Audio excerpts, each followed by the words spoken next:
So let's look at this reading comprehension problem that's dealing with phenomenology. You're not expected to know what phenomenology is. In fact, after this passage, I don't expect you to be able to write a whole lot about phenomenology. That's why we don't want to focus on the details as we read this passage. So take a moment, pause the video, read through this passage on your own, and really focus not on the details in the passage, but rather the general structure. And focus on the author's tone in this passage. So in this problem, what we're going to be doing is trying to find what is true of phenomenology. Note the important word, the word except.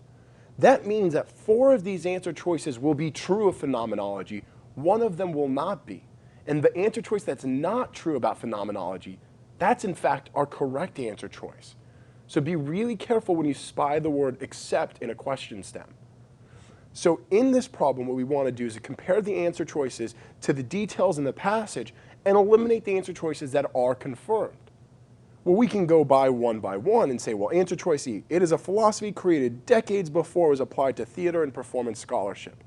And totally, we learn in the first paragraph in this first section that it was in the decades ago, that it was before, that it was applied to theater and performance scholarship. A is a fact. So it is not the right answer. Remember, the word except tells us we're looking for the one that's not backed up by the text. Answer choice B has been considered a way to achieve a direct and immediate encounter with a performance event. That's exactly the point. And in case you can go through the passage on your own, you'll see that it's about getting closer to the event and not being encumbered by language. B is gone. C talks about its employment in performance scholarship has prompted some to question whether it can overcome the complexities of language. And that's a huge part of the critics that we're going to learn about.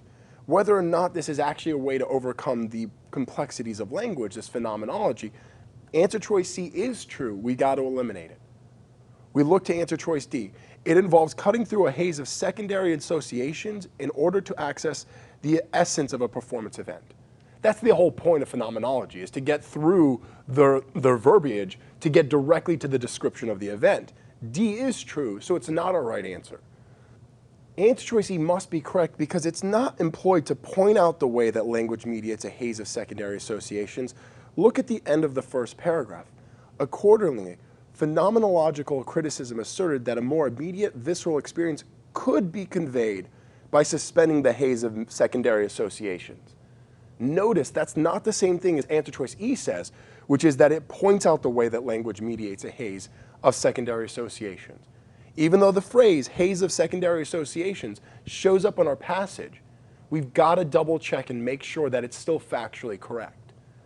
So remember, for these reading comprehension passages, just because something looks familiar in an answer choice doesn't mean it's true according to the text. You always got to double check and compare it to the information in the passage.